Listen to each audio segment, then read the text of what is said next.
Did you know that some of the strangest tombs in Egypt were never meant to feel like tombs at all?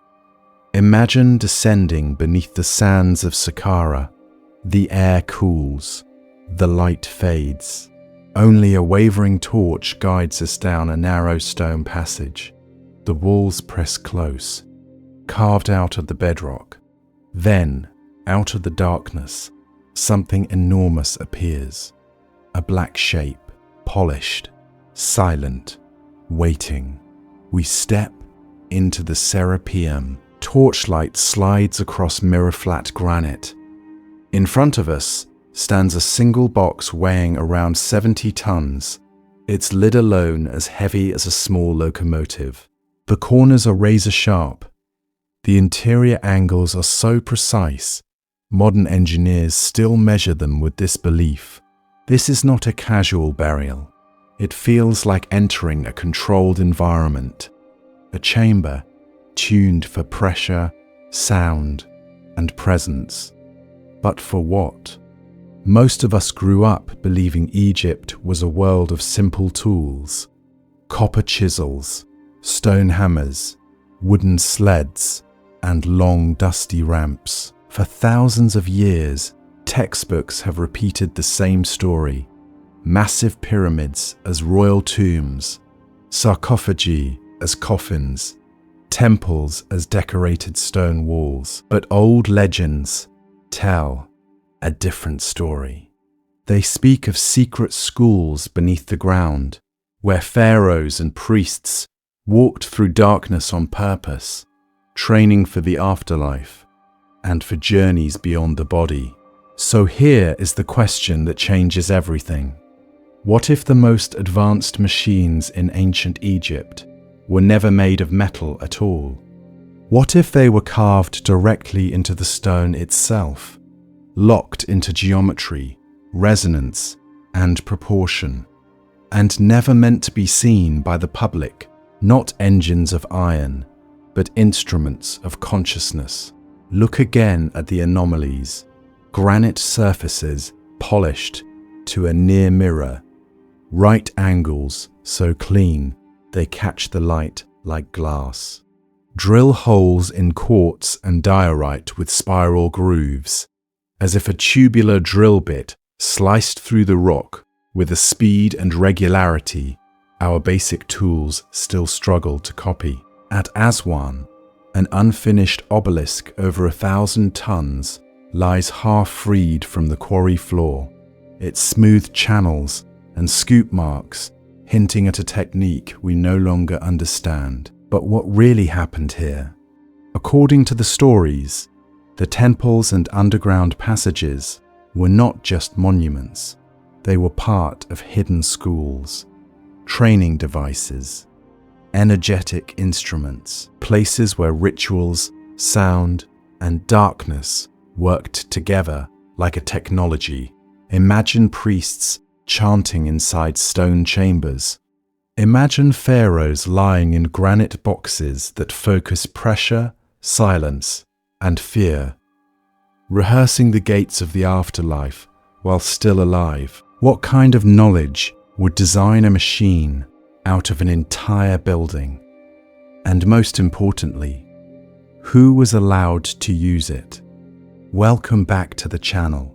Here we explore the mysteries, history, and forgotten lore of ancient Egypt, slowly and calmly, so you can relax, unwind, and drift off while learning about one of the most fascinating civilizations in human history. From the pyramids and hidden chambers beneath the sands, to the gods, pharaohs, and ancient stories carved into temple walls along the Nile. If you enjoy relaxing history like this, consider subscribing and joining us for more journeys into the ancient world.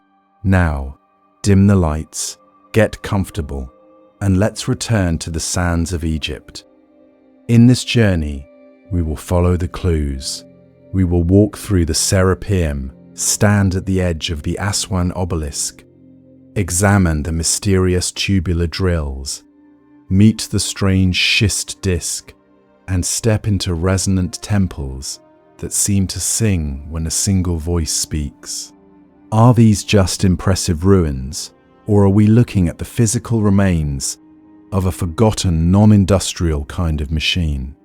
One built not only for stone, but for the human mind. We'll find out together, framing the forbidden question. What if the most advanced machines of ancient Egypt were never made of bronze and gears at all, but of granite, silence, and fear? If this was only a land of simple tools, why do some modern engineers stand in front of its stonework and quietly use the word impossible?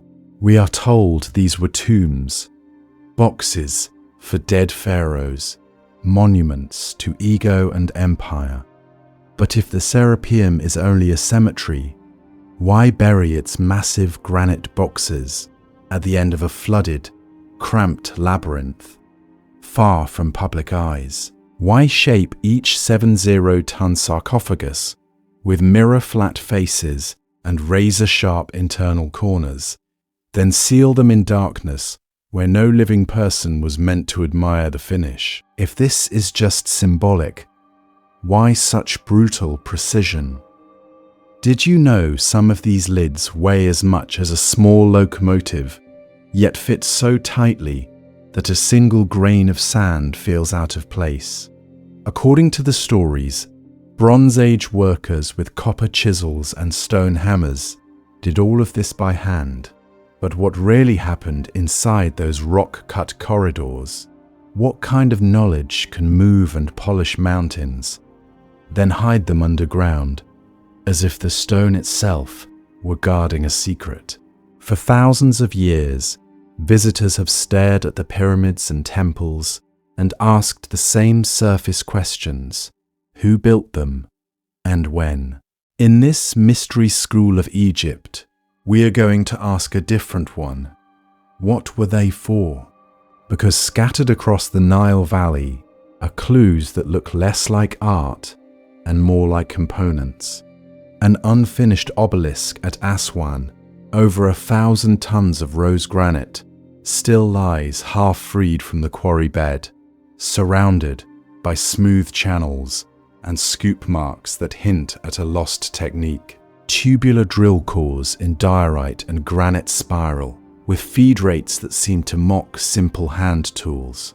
A fragile schist disc, thin as a modern rotor, sits in a museum case, its flared wings and central hub whispering of balance, rotation, and resonance. And then there are the chambers that sing when a single tone is spoken, as if tuned for the human nervous system. Old legends tell a different story about Egyptian wisdom. They say the highest teachings were never carved on public walls. Instead, priests encoded them in alignments, in ritual routes through temples, in devices only initiates of the schools could read. Most importantly, they turned architecture into a living textbook on the afterlife, consciousness, and power. In this series, The Inner Gate of Kemet, we invite you to enter that textbook as an initiate.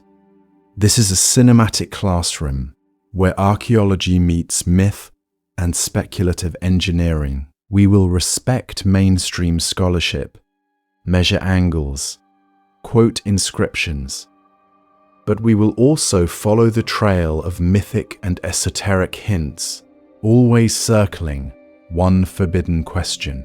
Were these machines built to move stone or to transform the human being who passed through their gates? We'll find out together as we begin with the darkest of them all, the granite giants of the Serapeum. From tombs to temples of transformation, beneath those granite giants of the Serapeum lies a story we think we already know. For thousands of years, Egypt has been presented as a land of tombs and temples, of pharaohs obsessed with death and the afterlife. Pyramids, we're told, are monumental graves. Temples are houses for the gods. Religion is a careful system of offerings and rituals to keep the Nile flooding, the sun rising, and to secure a pleasant afterlife. In this mainstream picture, the Old Kingdom gives us the classic pyramid age: Giza, Saqqara, Maidan, colossal stone mountains raised as eternal resting places for divine kings. Later, in the Middle and New Kingdoms, the focus shifts.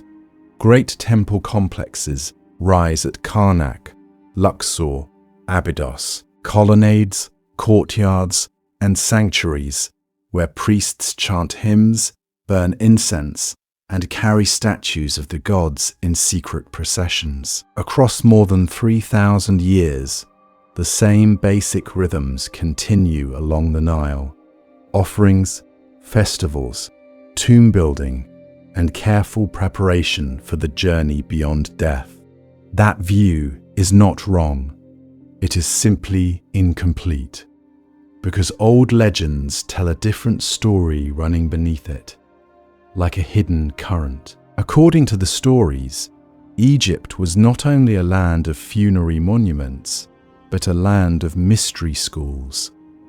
Temples were not just holy houses. They were schools, laboratories, and theatres of transformation where pharaohs and chosen initiates trained to navigate worlds seen and unseen. Did you know later Greek writers hinted at a structured Egyptian curriculum? Clement of Alexandria spoke of 42 sacred books covering astronomy, medicine, hymns, and powerful rituals. Imagine those not as a random library, but as a step-by-step program. First, learn the stars, then the body, then the sacred words that open invisible gates. What kind of knowledge needs that much structure, secrecy, and time? Now shift the lens with us. Instead of seeing a temple as a static building, imagine it as a designed journey. Every courtyard, every dark passage, every rising stair is a stage. The air cools, the light dims, the ceiling lowers, sound changes. The deeper one walks, the more the outside world falls away. This is not just architecture. It behaves like a ritual machine acting on the body, the senses, and, most importantly, the soul. In this frame, even a tomb becomes something stranger. A sarcophagus is not only a box for a mummy, but a chamber for rehearsing death. Antechambers and shafts become psychological corridors, crafted to control fear, awe, and silence. The technology here is not only mechanical, it is the deliberate use of proportion, echo, darkness, incense, and chanting to push consciousness to its limits. So when we speak of ancient machines in Egypt, we may be talking about two intertwined layers. On one level, there are the literal hints of high engineering: precision-drilled granite, mirror-smooth stone, impossible angles. On another, there is a more elusive technology, sound tuned to resonate in a stone room, narrow passages that compress breath, hidden chambers that force a confrontation with absolute night. But what really happened inside those places? Were they only preparing the dead or training the living to die before they died? To test that idea, we have to walk into the machine itself, and in the next section, we descend into the Serapeum and listen for what the granite boxes might still be saying. Who was allowed inside the labyrinth? To test that idea, we have to ask a harder question. Who was even allowed to walk into this stone machine? Were these passages for anyone with courage, or for a tiny circle who carried the keys to Egypt's most dangerous knowledge? On the surface, the answer looked simple. The outer courtyards were alive with festivals, torches, music, incense, offerings. Ordinary people brought bread and beer, prayed for rain, for children, for safe journeys. Did you know the facades of many temples were covered in public scenes for this reason, like a sacred stage set? But old legends tell a different story about what happened once the doors closed and the crowds went home. Beyond the visible boundary, only a few crossed the threshold. Behind screens, through side doors, narrow staircases slipped down into hidden chambers and underground corridors. These were not places for farmers, merchants, or scribes. These were the domains of pharaohs, high priests, and initiates of the mystery schools, chosen after years of testing. According to the stories, even many temple priests never saw the deepest rooms. Access was a ritual in itself. Most people learned useful skills: how to farm the Nile's black soil, how to trade grain, how to write on papyrus. But inside the mystery schools, the curriculum shifted into something far stranger. Training meant controlled darkness instead of daylight, silence instead of chatter. Initiates might spend hours or days in sensory deprivation, lying in stone niches, listening to their own heartbeat echo against granite. Chanting in resonant halls, they used intense sound to shake the body and loosen the mind. They rehearsed death, not as a story, but as a state. Guided by priests, they practiced leaving the body, memorizing names of gates and guardians in the duat. Most importantly, the goal was not just to preserve a corpse on a slab, it was to forge an immortal, lucid consciousness, an act bright enough to navigate the underworld with precision and power, to move through its 12 gates like a trained navigator instead of a lost wanderer. Imagine being one of them. Your eyes are blindfolded, hands grip your shoulders. You are led away from the singing crowds, through a side door you have never used. The air cools, stone replaces sky. Your feet find a sloping passage, smooth under your sandals.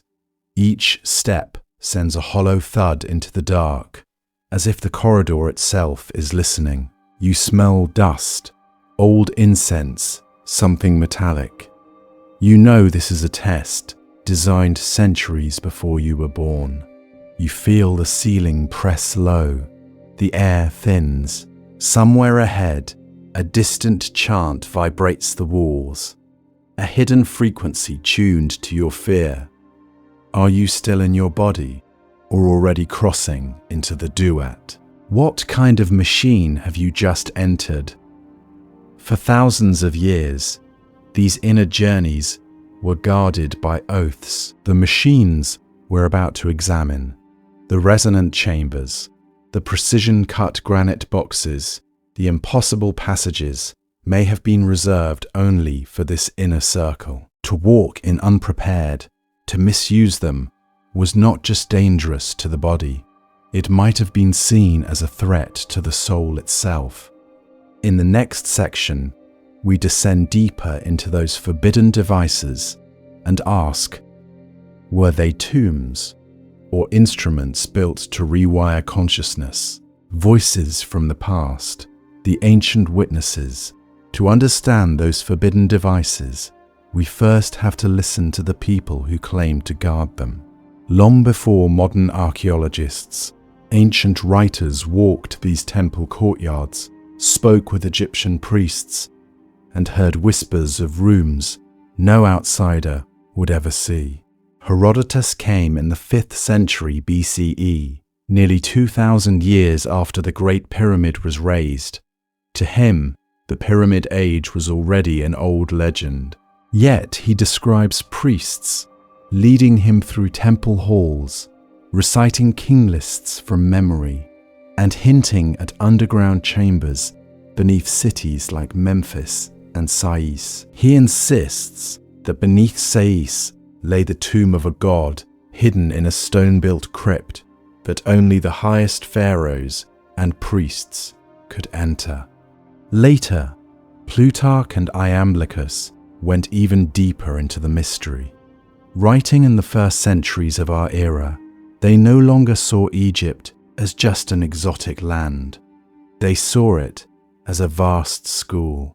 According to the stories, the priests told them that every ritual, every statue, every hidden chamber encoded a teaching about the soul, the cosmos, and the journey after death. Did you know one early Christian writer, Clement of Alexandria, claimed that Egyptian priests studied from 42 sacred books, not just hymns and prayers, but manuals, books of astronomy, medicine, temple construction, and precise rituals. Old legends tell a different story than simple tomb building. They speak of libraries sealed inside temple walls, and of secret books of Thoth locked away because they could command the forces of nature and open invisible gates. Other accounts mention thousands of scrolls stored in inner sanctuaries, at Saqqez, at Heliopolis, at Memphis. There were said to be underground galleries and stone-lined corridors used to guard these collections. Imagine those corridors, oil lamps flickering, shelves of papyrus, and behind a final door, a dark chamber reserved only for initiates who had passed every test. Most importantly, these writers agree on one thing. The priests were not just caretakers of idols, they were custodians of cosmic knowledge. They tracked the rising of Sirius with mathematical precision, timed rituals to the heartbeat of the stars, and used temples as living observatories, hospitals, and initiation schools all at once. What kind of knowledge demands a granite vault and a labyrinth to protect it?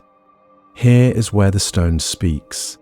If such libraries and ritual complexes really existed, what else was stored there besides scrolls?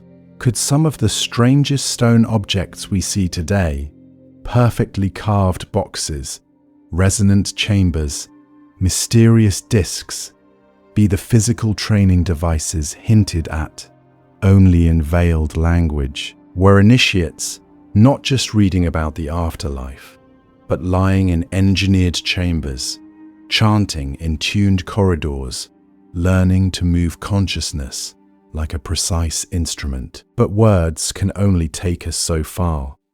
In the next part, we leave the scrolls behind and descend into the rock itself, where the most puzzling machines of Egypt still wait in the dark, humming with a silence no text can fully explain.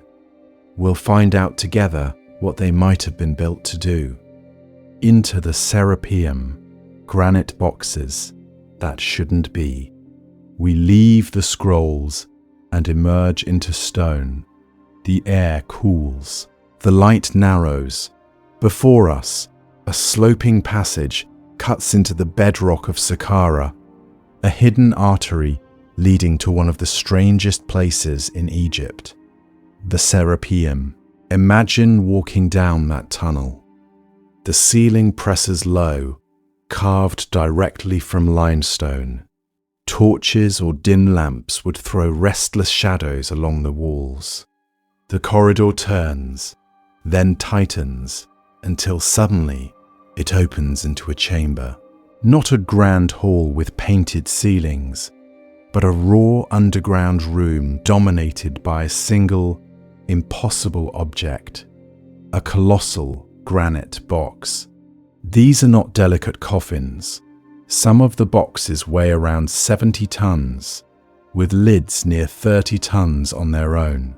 They were hauled into a rock-cut labyrinth with bends and bottlenecks that challenge even modern equipment.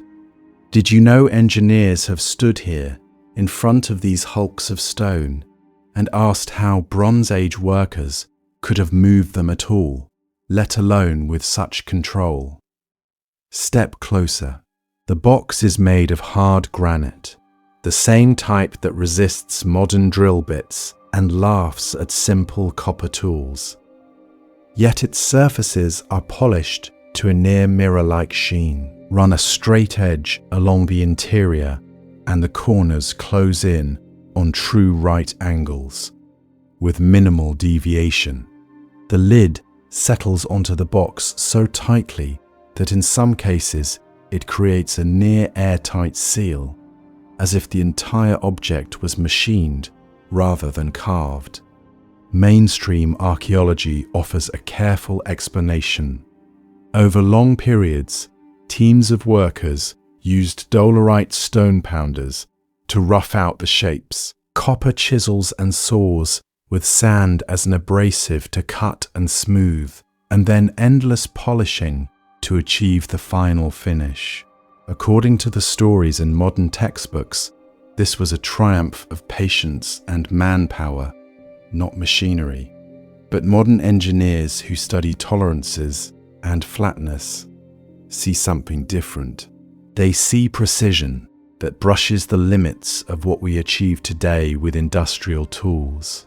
They see feed marks and surface qualities that are hard to reconcile with handheld hammers in flickering lamplight. For thousands of years, these boxes have silently asked the same question: what kind of knowledge was really at work down here?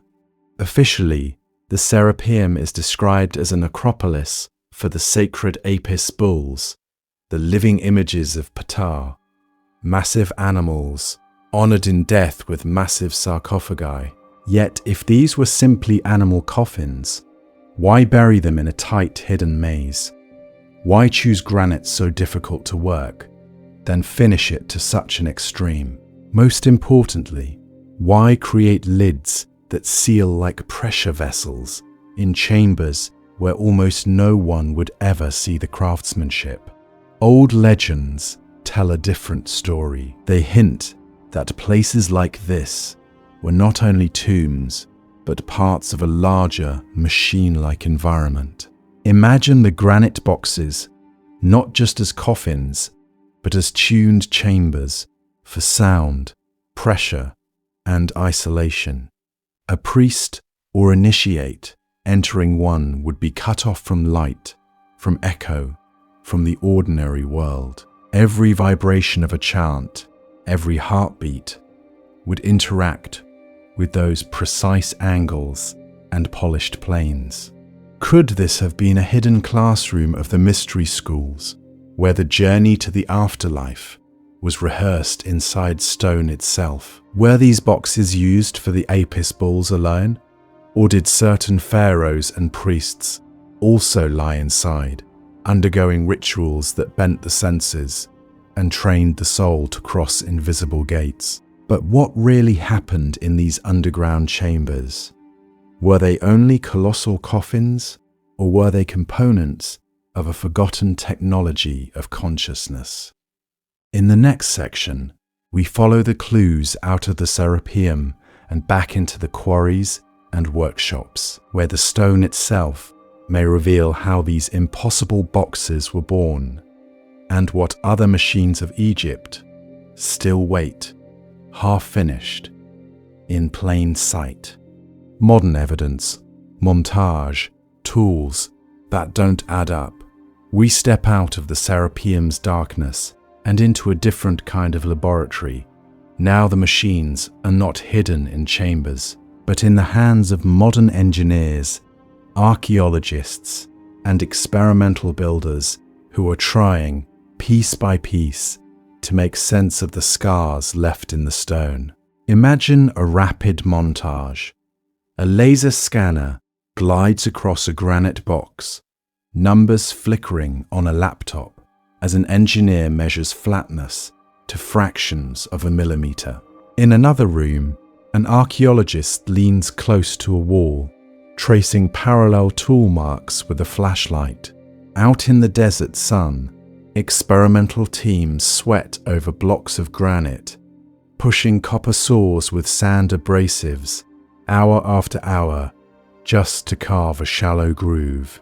Did you know some of them report that a single cut can take days? This is where the mystery deepens. In museums and storage yards across Egypt lie tubular drill cores and perfectly round holes bored into granite and diorite. Under magnification, spiral grooves twist around these cores like the threads of a screw. Some late 20th century engineering analyses calculated feed rates, how fast the drill advanced, that seem far beyond what a hand-powered copper tube and sand can realistically achieve. So what really happened at these drilling sites? Were the pharaohs using a technique we no longer understand? Or are we missing a crucial piece of the puzzle? The pattern repeats at Aswan. Here, in the rose-coloured granite quarry, a giant still sleeps in the bedrock. The unfinished obelisk, more than 1,000 tons of stone, cracked but intact, still fused to the earth. Around it, long, smooth channels run along its sides, with rhythmic scoop marks curving like the strokes of an enormous spoon. Officially, these are the result of pounding stones swung by teams of workers. Yet when modern crews try to imitate the process, the efficiency does not match the scale. How many years of pounding would it take to free this single monument? And why do the channels look almost machined, as if following a consistent template? From the 19th century travelers sketching these anomalies to 20th century engineers measuring angles and surfaces, to 21st century scans revealing hidden voids and tunnels beneath major monuments, a timeline emerges. For thousands of years, the stones were silent. Only recently have precision instruments begun to translate their language into numbers. Most importantly, those numbers keep whispering the same word: repeatability. Here is the pattern interrupt. Perhaps we are not looking for metal machines at all. Perhaps the real technology was a highly optimized, ritualized stoneworking system, a living machine made of trained hands, standardized tools, sacred geometry, and timed rituals. According to the stories, the mystery schools did not separate spiritual practice from practical work. Quarry, workshop, and temple could have formed one continuous curriculum. If that is true, then every groove and drill hole might be more than engineering. It might be the residue of initiations, of priests and artisans moving through precise sequences, like components in a vast invisible device. What kind of knowledge would that encode into the very bones of Egypt? In the next section, we follow that possibility back into the temples themselves, where sound, proportion, and stone may reveal how this human machine was used to train the soul for its journey through the afterlife. Why hide a machine in a tomb? Initiations of priests and artisans moving through precise sequences like components in a vast invisible device. But these discoveries leave us with a deeper question. Why would anyone hide a machine in a tomb? Did you know that as we move inward and downward into Egypt's monuments, the engineering becomes more extreme, not less? At Saqqara, the Serapeum lies at the end of a carved rock labyrinth, its corridors barely wide enough for the 70-ton granite boxes that line them. The lids alone weigh as much as small houses, yet their interiors are polished to a mirror finish, with corners so clean they approach perfect right angles. Who labours like that on surfaces no living crowd would ever see? Most of us grew up hearing they were just sarcophagi for sacred bulls. But old legends tell a different story. They speak of secret chambers where pharaohs and priests confronted powers that could not be exposed to ordinary eyes. If these were only coffins, why cut tunnels that seem designed like rails for massive sliding blocks? Why shape the passages so precisely that sound behaves strangely inside them, amplifying footsteps and whispers into an eerie, controlled echo? The pattern repeats across Egypt. The deeper we go, the more the precision tightens. The most resonant chambers are not the public halls, but the inner rooms. The most exact alignments are not on the outer walls, but in the hidden shafts. It is as if the true machines were never meant to stand in the sunlight, but to hum quietly in the dark, activated only by rituals. So we shift from asking, how did they do this, to why go to such extremes? What kind of knowledge required labyrinths of stone as insulation? What did initiates learn in these spaces, sealed away from the world?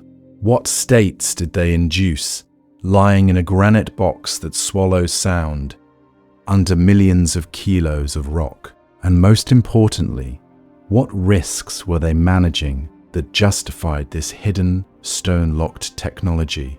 According to the stories, these were not just burial devices. They were interfaces. The Egyptians imagined the afterlife as a navigable landscape, the duat, threaded with rivers of fire, terrifying guardians, and 12 perilous gates. The soul was expected to move through it consciously, reciting names and passwords, avoiding traps, seizing chances to rise closer to the gods. To them, the underworld had rules. Break them, and the heart was devoured. Master them, and the spirit became radiant. If that was their map, then the machines begin to make a different kind of sense. These chambers, boxes, and resonant halls may have been built to tune the human being to that other terrain. Not just engineering, but belief turned into architecture. In the next section, we step fully into that map, the Egyptian vision of the duat, and we'll find out together why a civilization would hide its most advanced technology in the very place it believed the journey through death truly began.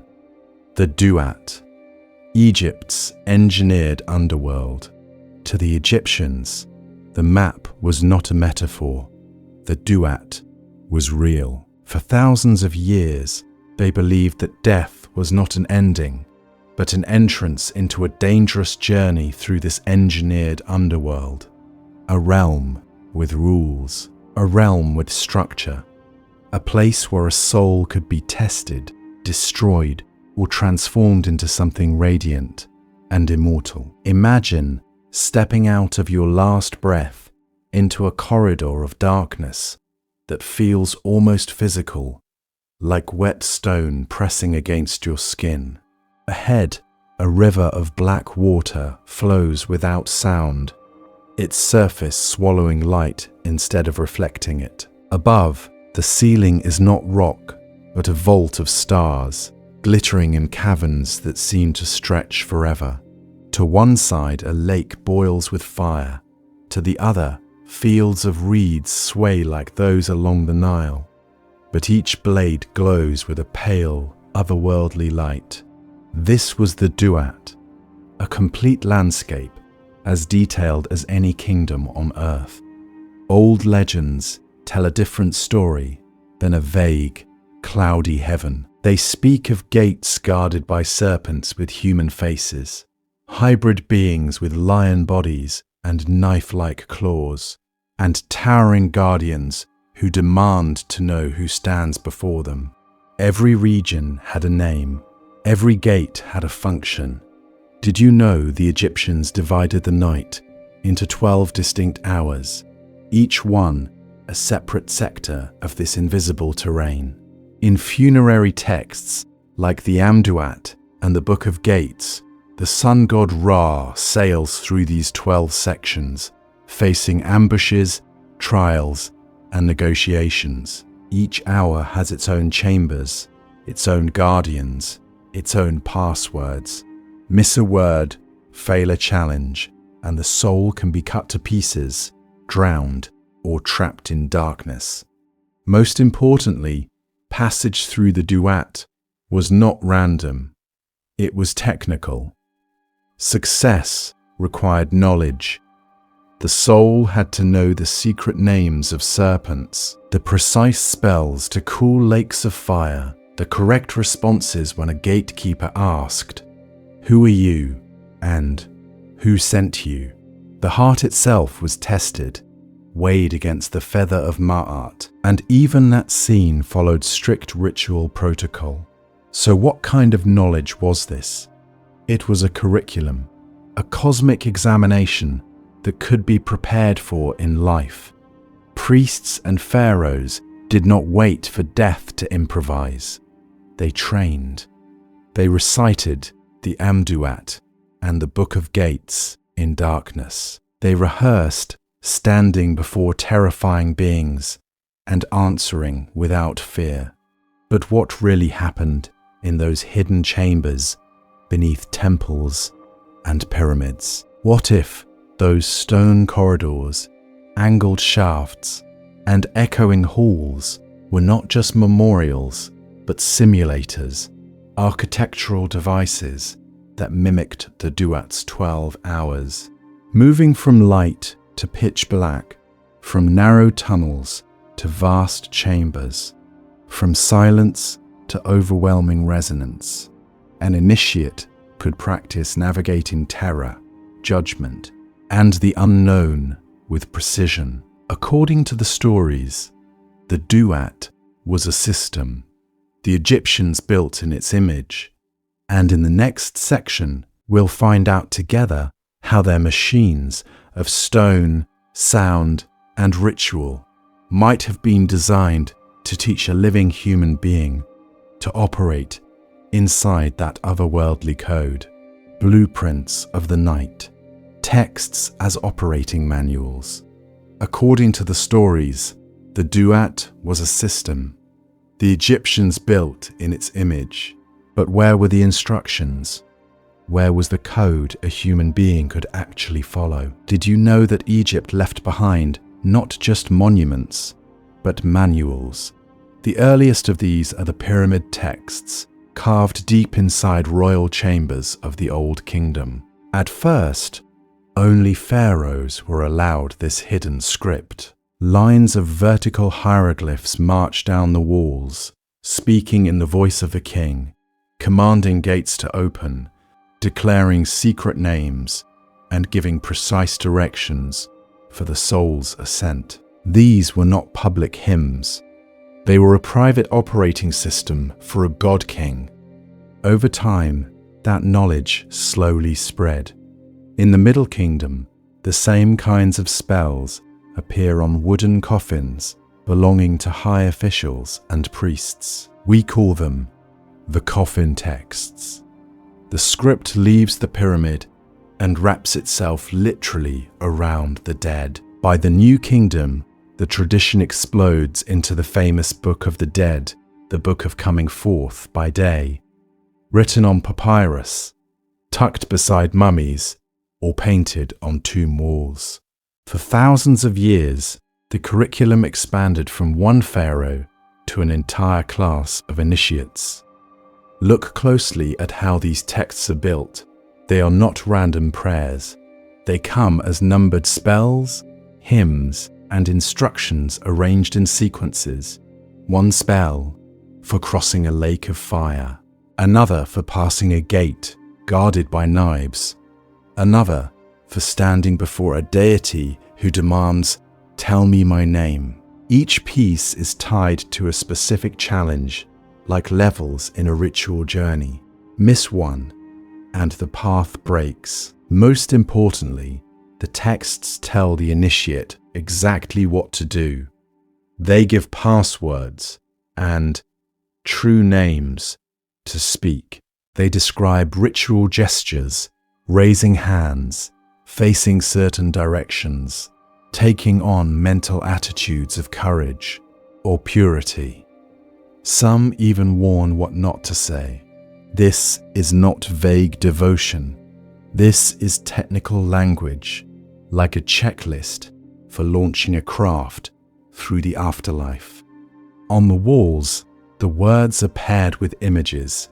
Tombs unfold in horizontal bands or registers, like ancient storyboards. We see the deceased sailing on a boat through the duat, meeting strange beings, offering incense, touching specific symbols, standing before towering gates. Each scene is a frame in a ritual animation, a visual script that could be memorized and rehearsed. Old legends tell a different story than quiet burials.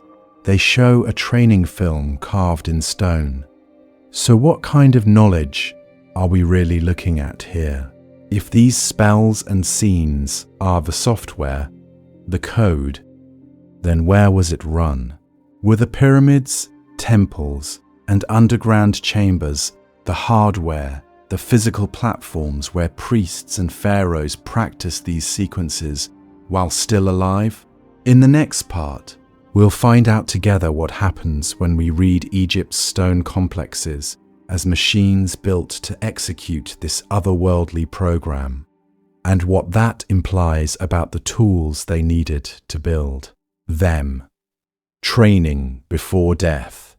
Pharaohs in the simulators.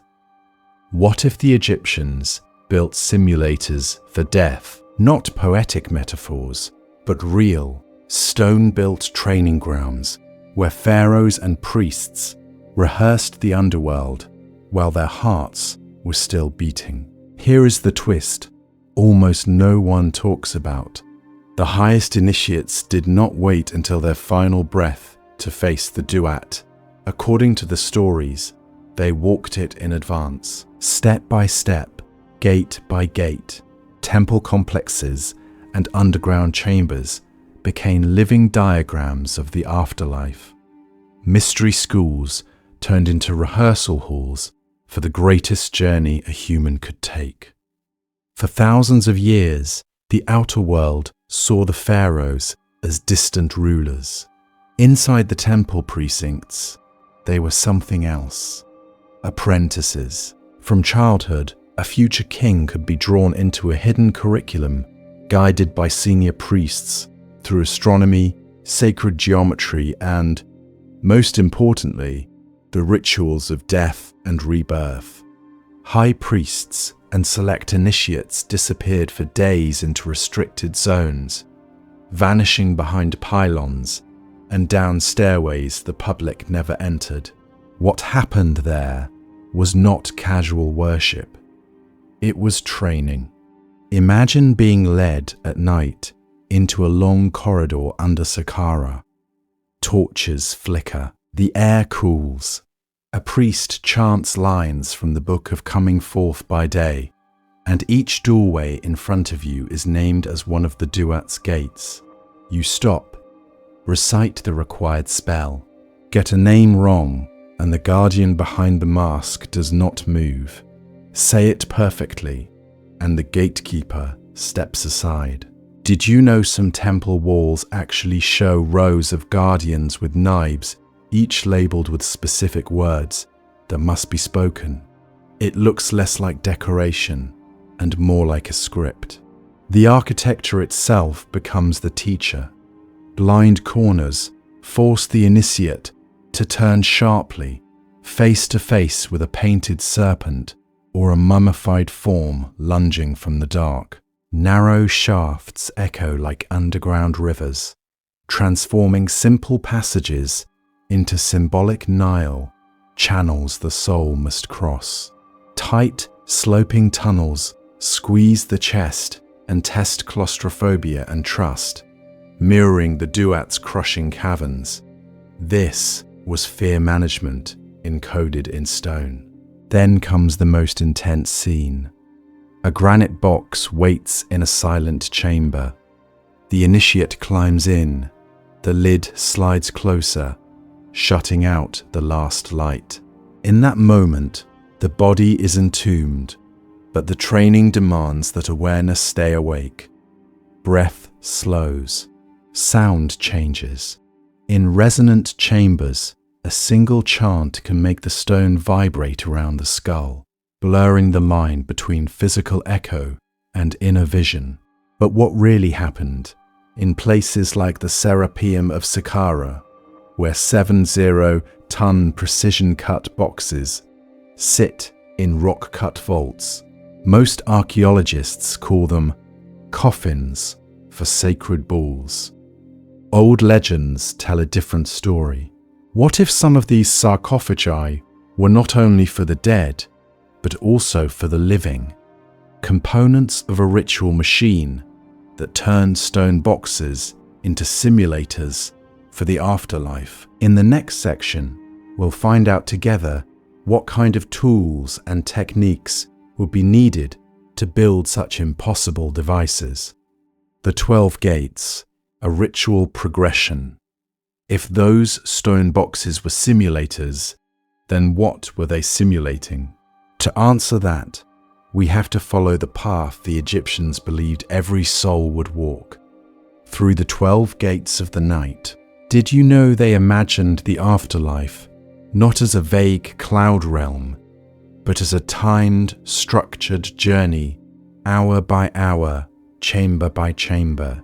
According to the stories, the duat was divided into 12 hours, or gates, each one a distinct phase with its own landscape, guardians, and trials. In 1 hour, a lake of fire and serpents.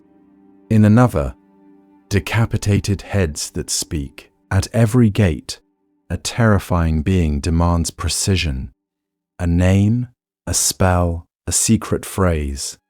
Answer correctly, and the soul gains power, protection, or safe passage. Fail, and it can be cut apart, trapped, or annihilated on the spot.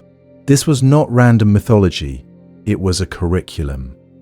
Imagine a mystery school where priests rehearsed each gate-like levels in a cosmic initiation. First encounter, then response, then reward. A crocodile-headed guardian appears in the dark. The initiate must recite its hidden name, visualize the correct symbol, and stand firm in silence. Only then does the gate open, not just in the story, but in consciousness itself. Now, look at the great temples with this in mind. Most of us grew up believing they were only places for offerings and public ritual. But old legends tell a different story. Many temples are built as sequences, wide open courtyards, then hyper-style halls thick with columns, then tighter, darker chambers, then the sealed sanctuary and crypts below. With each threshold, the light narrows, the air cools, the sound changes. It feels less like a building and more like a walk through the hours of the night. In this reading, the temple is a map of the duat turned into stone. Each doorway becomes a gate, each hall an hour. Reliefs of serpents, knives, and judges on the walls are not just decoration. They are flashcards for the soul. The initiate moves from space to space, encountering images of the very beings described in the books of the night, practicing the pattern again and again. Encounter, response, reward. Most importantly, this was a system that demanded absolute precision. A single mispronounced name, a forgotten epithet, the wrong gesture at the wrong gate. Symbolic death. For thousands of years, priests, trained like engineers of the invisible, drilling sequences of words and movements, the way a modern pilot drills emergency procedures. What kind of knowledge turns language itself into a survival tool? And here is the deeper mystery. If 12 gates were carved in stone and written on papyrus, Were those really the final steps, or only the public outline of a far greater ladder? Some texts hint at hidden chambers of the sky, secret paths of the Ak that are never named. It is possible that beyond the known 12, higher unwritten stages were reserved for the most advanced initiates, passed mouth to ear, then lost. If that is true, then the visible temples may only show the first tiers of a much larger machine, a machine of consciousness that, like those granite boxes, hides its most powerful parts where almost no one can see. In the next section, we'll find out together how specific sounds, resonant chambers, and precise geometry may have been used to actually drive a soul through those invisible gates. The unfinished obelisk, a frozen experiment. But to feel how this machine of consciousness was fed, we have to leave the hidden chambers behind. In an instant, the cool darkness of Saqqara dissolves, and we are standing under a blazing southern sun. Granite cliffs rise around us. The air shimmers with heat, and there, still locked in the living bedrock of Aswan, lies a giant that never woke up. The unfinished obelisk, nearly 42 meters long, weighing an estimated 1,200 tons. If completed, it would have been the largest obelisk Egypt ever raised. But a crack split its body before it could be freed, and the workers walked away.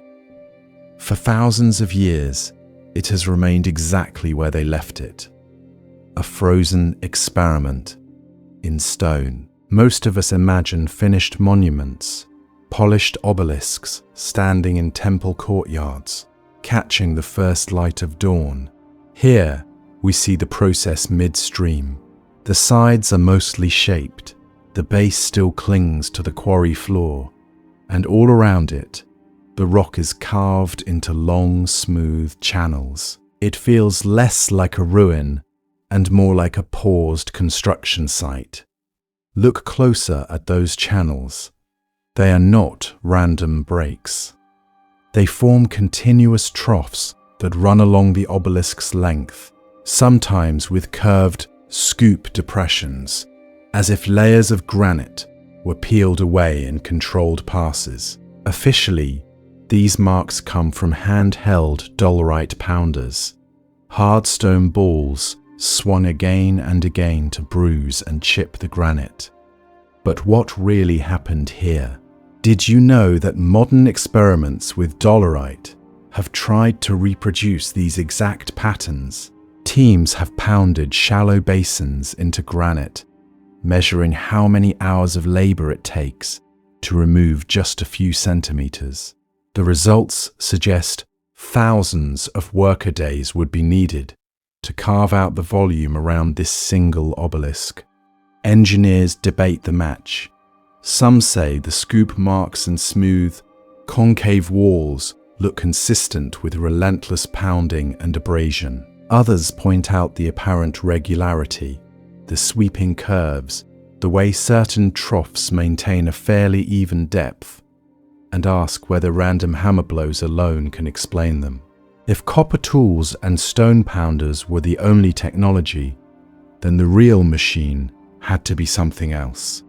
This is where the mystery school lens returns. What if the quarry itself was a kind of open-air classroom, a place where thousands of trained bodies moved in rhythm, where priests set the pace like conductors, and rituals synchronized breath, strike, and sound? According to the stories, Egyptian work crews sometimes chanted as they labored.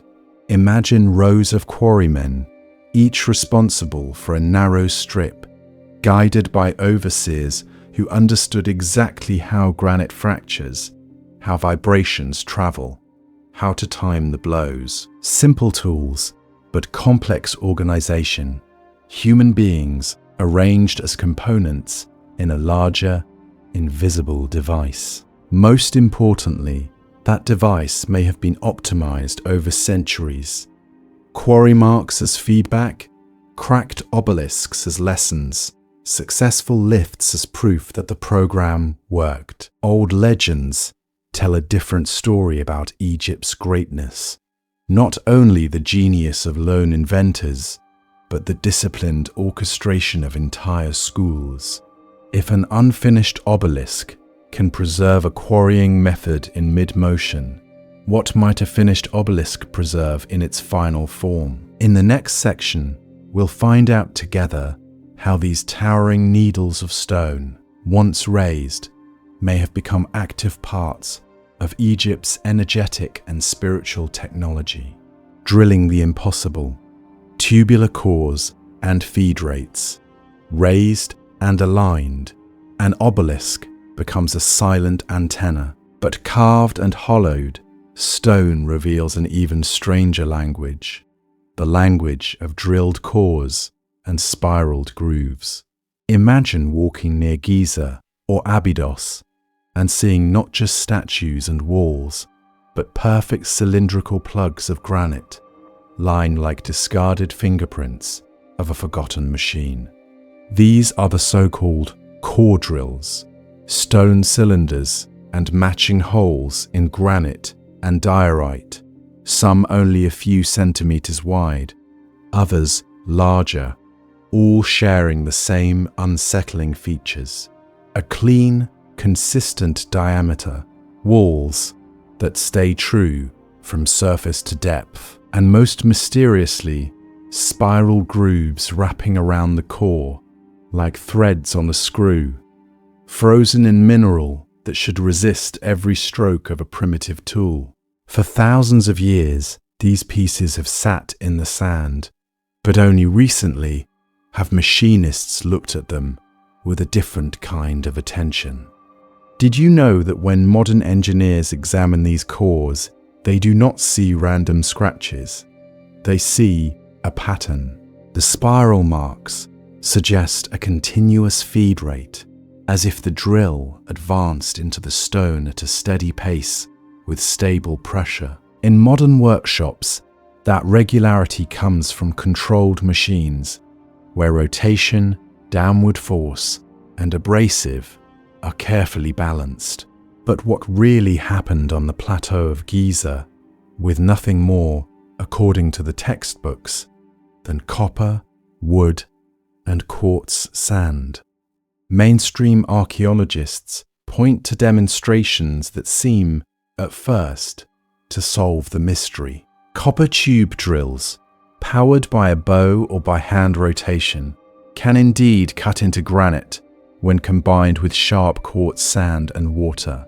In experimental archaeology labs, we see shallow holes produced this way, ringed by gritty slurry, proving that stone yields, slowly, to patience and abrasion. According to the stories of those experiments, the method works. Yet a question lingers in the background, like a shadow on the quarry wall. If these techniques are enough, why do some machinists say the ancient feed rates look too aggressive for soft copper? Why do certain cores appear to record a faster descent, as if the drill bit was biting into the granite with a pressure that should crumple its metal shell? Old legends tell a different story, whispering of lost mystery schools, of artisans who guarded their methods as tightly as priests guarded the rituals of the afterlife. Picture a mental side-by-side.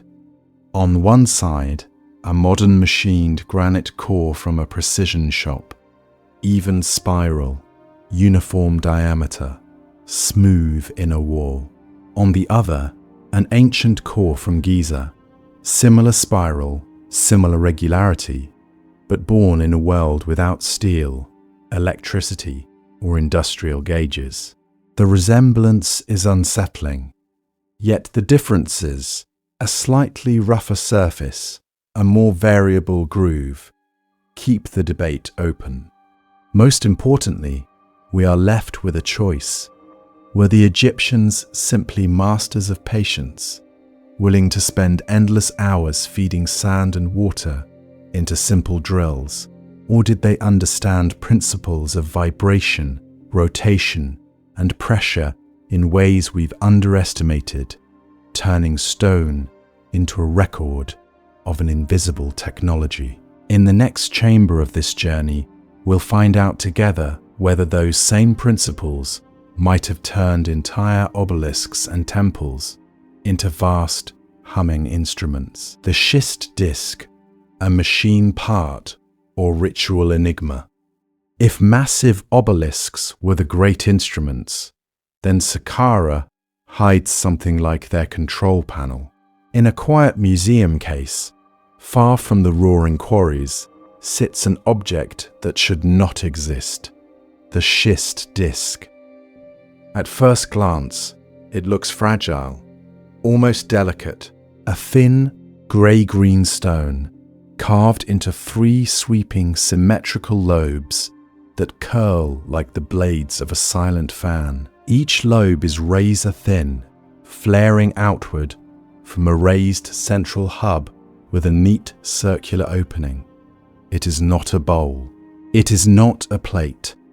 Its profile is closer to a flywheel, an impeller, or a rotor waiting for a shaft that never arrived. According to the stories, it was found in the tomb of Prince Sabu at Saqqara, a place already tied to hidden chambers and mystery schools.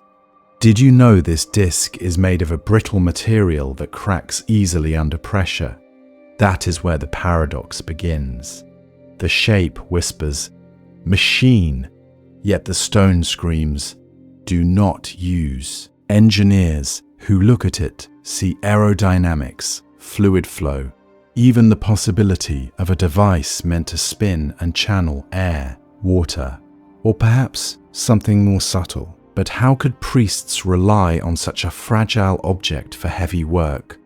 Why carve a flywheel out of stone if it cannot safely spin? Conventional explanations try to bring it back down to earth. Some say it was a ritual incense burner, the lobes holding fragrant resins during ceremonies. Others suggest a purely symbolic object, maybe a stand for a vessel, or a representation of a lotus. Yet even in those readings, the precision of the curves, the balance of the lobes, and the exactness of the central hub feel over-engineered for a simple offering dish. What kind of knowledge was being encoded into this shape? A more radical idea sees the disc as a teaching device. Imagine initiates in the temple schools, gathered around as a high priest spins a wooden replica, demonstrating principles of rotation, balance, and flow. The stone version, placed in a tomb, would then become a symbolic memory of those lessons, a reminder for the soul's journey through the afterlife. Not a working part, but a diagram in 3 dimensions. The schist disc is not alone. All across Egypt, there are small anomalous artifacts that raise the same question. Perfectly carved stone vases with impossibly narrow necks, geometries that seem to anticipate lathe work, objects whose craftsmanship far exceeds their supposed mundane functions. For thousands of years, these pieces have been labeled containers, decorations, or rituals, but old legends tell a different story, that the temples themselves were laboratories of hidden forces. Most importantly, what if some of these objects were miniature machines, scale models of larger devices, once built in wood or metal, or ritual tools designed to focus sound, breath, or subtle energies in ways we are only beginning to imagine? If the Great Pyramids and obelisks were the resonant bodies of this technology, these discs and vases may have been the knobs, lenses, and tuning forks. But what really happened when these forms were brought into the echoing chambers of stone Could a fragile disc and a human voice together unlock invisible gates of perception? In the next part of this journey, we'll find out together how sound, resonance, and sacred architecture might have turned Egypt itself into a living instrument. Temples that sing, acoustic engineering as technology. So imagine we follow that fragile disc and the human voice into the heart of stone. Dawn over Egypt, the sky is pale blue fire, and we step through the massive gate of Dendera, or Abydos, before the crowds, before the heat, while the world is still holding its breath. The air inside is cool and thick. Forests of columns rise around us, carved with pharaohs, priests, and gods. Light seeps in as narrow beams, catching dust like drifting stars. We speak a single word, barely above a whisper, and the temple answers. The sound does not just echo, it blooms. It swells along the ceiling, slides down the walls, and gathers around us as if the stone itself is listening. Did you know modern researchers have actually measured this? Acoustic studies at sites like Dendera, Abydos, and the Great Pyramid show that certain chambers are not random rooms. They have resonant frequencies, like the body of a musical instrument. Tones around 110 Hz, 120 Hz, sometimes higher, suddenly grow louder. There are hot spots on the floor where a chant becomes strangely intense, and dead zones where sound seems to vanish. Most of us grew up thinking temples were just places for offerings and public rituals, but old legends tell a different story. They speak of secret rites, hidden chambers, and initiations that only a few ever saw. Now imagine those rites taking place not in silence, but in carefully tuned sound fields. A choir of priests chanting a single name of a god, holding the exact pitch that makes the room vibrate. The walls hum, the floor tingles under bare feet. The human body becomes a bridge between voice and stone. Here is the pattern interrupt. What if these temples were machines, but not the kind we expect? No gears, no bronze wheels. Instead, vibration and resonance. When a room amplifies one frequency and cancels another, it can bend perception. Psychoacoustic effects can make a single drum feel like thunder, or a human chant feel inhumanly large. According to the stories, this was how the presence of a god was made to appear in the sanctuary, not by a hidden speaker, but by the architecture itself. For thousands of years, mystery schools may have used this invisible technology to train consciousness.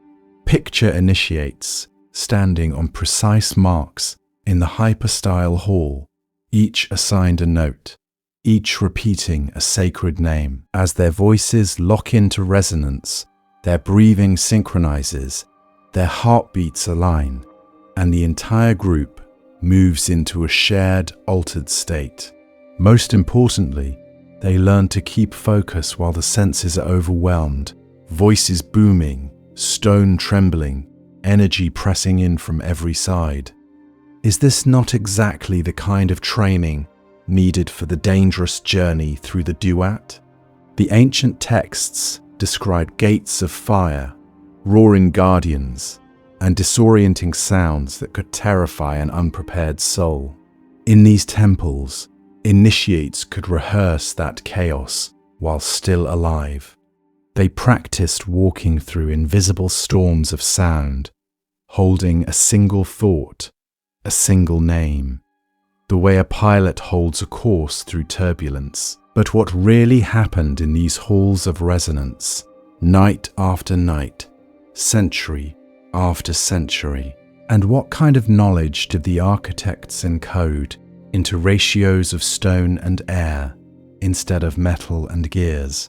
While we search the ruins for broken tools, we may be missing the most advanced machines of all, the ones built out of silence, proportion, and human awareness. In the next part of this journey, we'll find out together how these acoustic schools may have prepared the pharaohs for something even stranger: leaving the body behind. Why bury the blueprints? If the real engines of Egypt were silence, proportion, and human awareness, then a deeper question appears. Why hide the operating manual? Why turn a technology of mind and matter into a maze of symbols, rituals, and stone? Most of us grew up believing that advanced knowledge should be written in clear diagrams and step-by-step instructions, but old legends tell a different story. In Egypt, the most guarded secrets were not placed on open shelves. They were buried in chambers, wrapped in myth, and spoken only in whispers between priests and initiates of the schools. Did you know that according to the stories, Thoth, the god of wisdom, once tried to give humanity powerful spells and formulas, only to be warned that unprepared hearts would twist them toward chaos? For thousands of years, Egyptian wisdom texts repeat the same warning: power without ma'at, without balance, truth, and moral preparation is dangerous. So what happens if a society discovers how to move stone like wax, or how to turn a temple into a machine for changing consciousness?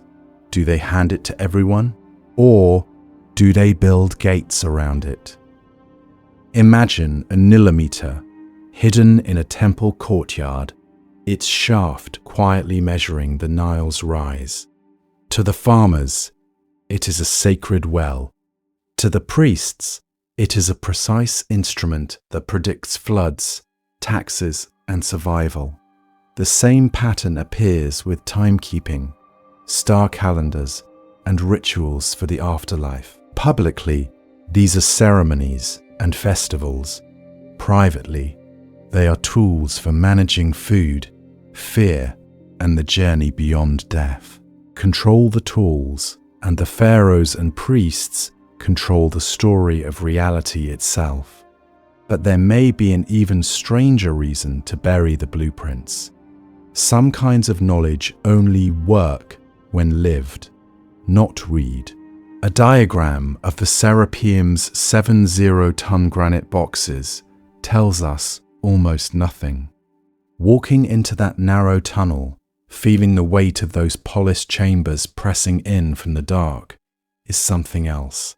The machine is not just the stone, it is the human nervous system reacting to that stone inside a guided ritual. This is where deliberate obfuscation enters. The public hears myths of sacred bulls resting in those sarcophagi. The initiates learn a second language layered beneath the first. Ratios, echoes, angles, and chants that turn a burial gallery into a training ground for the soul. On the surface, an obelisk is a monument. Within the schools, its shadow and alignment become a clock, a pointer, a key. So what if the lost machines of Egypt were never lost at all? What if they were designed from the beginning to be illegible to anyone who had not passed the tests, spoken the passwords, and crossed the inner gates? Standing outside the tradition, we may be staring straight at the devices of a forgotten science and still looking through the wrong keyhole. In the next chamber of this journey, we'll find out together what happens when we try to turn that hidden key. Echoes in other traditions, a hidden network of schools. So what happens when we take that hidden key and look beyond Egypt's borders? Did you know the same pattern of secret training, ritual death, and guarded chambers appears again and again in other ancient worlds. For thousands of years, pilgrims walked to a quiet valley in Greece for the mysteries of Eleusis. On the surface, it was a festival for Demeter and Persephone, but old legends tell a different story. Initiates were led into underground halls, swallowed by darkness, exposed to chants, blinding lights, and sounds that shook the body. They spoke of dying before death, of seeing the afterlife and returning changed. A different land, the same structure. How many schools were following the same script? Think of the Pythagoreans. Most of us hear the name and remember a triangle. But according to the stories, Pythagoras ran a closed community with graded levels of initiation. New students stayed silent for years, listening behind a curtain to a master they rarely saw. They trained with number, harmony, and strict rituals, convinced that certain sounds and proportions could tune the soul. Geometry was not just math. It was a ladder. Centuries later, Hermetic texts began to appear around the Mediterranean, speaking with a confident, almost nostalgic voice. This knowledge, they claimed, came from ancient Egyptian priests. Hermes Trismegistus, a fusion of Thoth and the Greek Hermes, became the imagined founder of a timeless school. These writings repeat the same motifs we have seen in the Duat teachings: ascent through invisible gates, encounters with guardians, the weighing of the heart against a higher order. Across all these traditions, the echoes are impossible to ignore. Descent into darkness, ritual death and rebirth, oaths of secrecy, hidden chambers where sound, architecture, and symbol are used as precise tools. What kind of knowledge needs stone walls, passwords, and rehearsed courage just to approach it? Now, with this wider lens, return in your mind to Egypt. Walk again into the Serapeum at Saqqara, those 70-ton granite boxes, polished to a mirror finish. Stop feeling like absurd overkill for animal burials and start to resemble instruments. Imagine initiates climbing into those vast sarcophagi, lids sliding shut, the world vanishing to black. No light, only the pulse of their own heartbeat echoing off perfect stone. A machine for terror, or for transformation. Step back into the resonant temples, the hyperstyle halls at Karnak, the mysterious chambers at Dendera, priests chanting in low tones that make the walls vibrate, frequencies locking with the body until the line between inner and outer blurs. With Eleusis and Pythagoras in mind, these are no longer just shrines, they are classrooms. Even the anomalous artifacts begin to shift. The schist disc, the precision drills, the unfinished obelisk at Aswan. They might not be leftovers of an industrial age, but teaching tools in a curriculum about vibration, leverage, and the hidden laws of matter. If the same pattern of mystery schools, ritual journeys, and soul machines repeats from Egypt to Greece and beyond, what does that say about us? Maybe the deepest human drive is not only to build machines for stone and grain, but to engineer chambers, rituals, and symbols that rewire the soul itself. And if that is true, then what other forgotten devices of consciousness might still be waiting, sealed behind the next gate of sand and time? What the ancient machines still teach us? If all of this is true, then Egypt was never just a land of monuments. It was a land of machines, but not the machines we expect.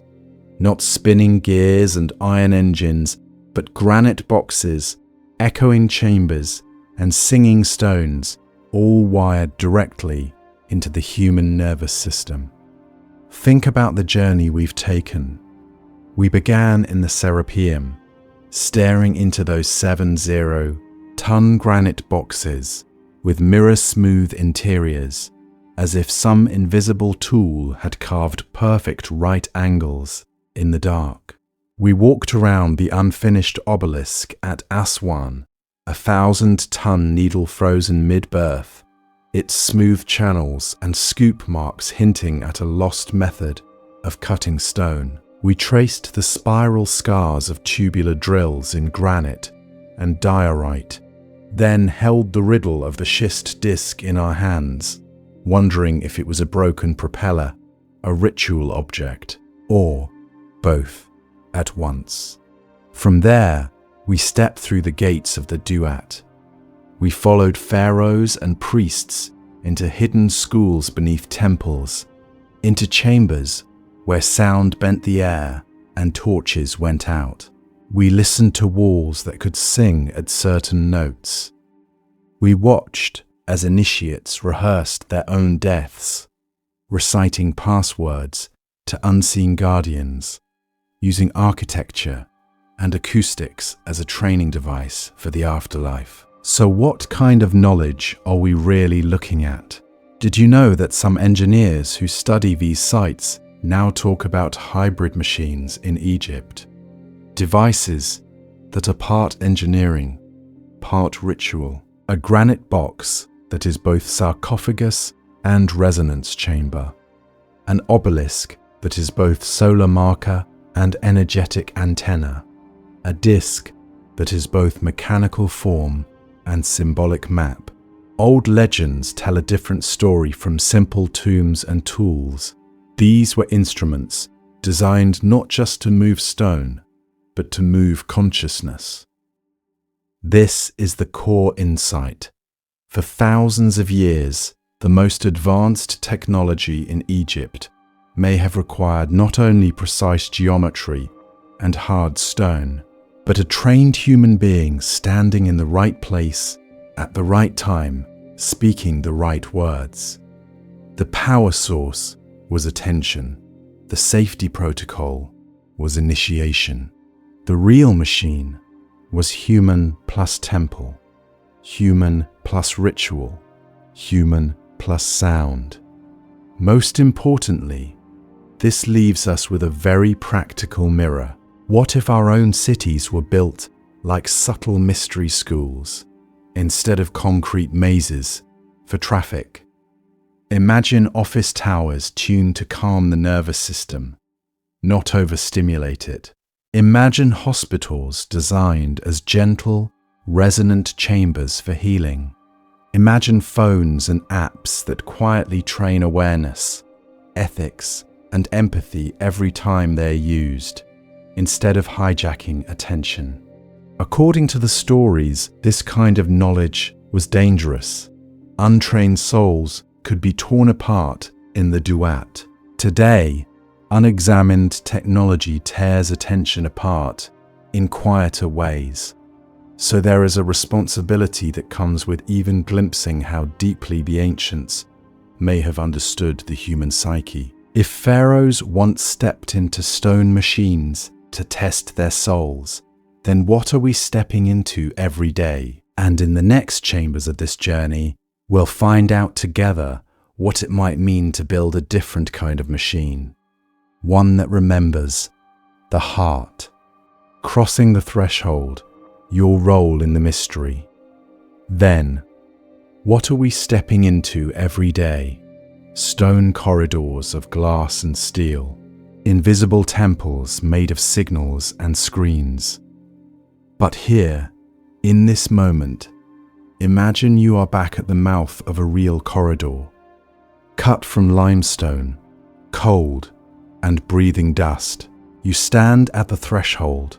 Behind you, the bright desert sky. In front of you, only darkness and the quiet pressure of thousands of years of questions. How will the granite boxes of the serapeum carved so smooth, their inner corners almost impossibly square. What kind of knowledge could move a 1,000-ton obelisk at Aswan, then leave it half released from the bedrock, as if the workers vanished mid-ritual? Did you know that even today, engineers argue over those spiral drill marks in hard granite, those strange tubular cores left like signatures in stone? Some say it was just copper and sand. Others insist the feed rates and precision hint at a different kind of machine. But what really happened in those hidden workshops and underground chambers? And most importantly, how will you choose to approach that mystery? Because not every question needs an instant answer. We cannot yet say exactly how every box was carved, every core drilled, or every chamber tuned to sing at a human heartbeat. But we can decide the lens we bring to it. Skepticism alone turns the temples into dead museums.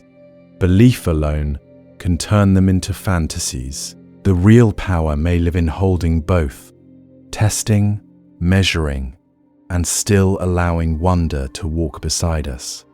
In that sense, you are not just a viewer, you are an initiate in training. The ancient schools did not begin with secret rituals in the deepest rooms. They began with attention, with noticing the way sound bends in a stone passage, with tracing alignments from temple walls to stars, with asking why a sarcophagus is finished to machine-like precision in a place where no body was ever found. Old legends tell a different story about what happens next. According to the stories, those who kept asking better questions were led deeper, through more gates, into stranger chambers. Today, the gates might be new sights, new scans, new texts. The journey is the same. When you pause a frame to study a drill mark, when you compare myths of the Duat to modern reports of near-death experiences, you are stepping onto the same long path the priests once walked. So here is your invitation. Explore the other episodes in this series as if they are levels in a hidden school. Walk with us through Saqqara's labyrinths, the Great Pyramid's resonant chambers, the desert temples aligned to stars. Bring your engineering mind and your initiation mind. Question every claim, feel every symbol, and then share what you see. Leave your own hypotheses, your connections, your doubts. What if the next missing piece does not come from a dig, but from a pattern you notice that no one else has named yet? Because beneath the sands, more is waiting, another sealed doorway, another chamber that hums at a human frequency, another ancient machine that by all our current timelines should not exist at all. When that passage finally opens, will you be ready to step through? Stay with this journey. In the episodes to come, we'll find out together what still sleeps in the dark and what it remembers about us.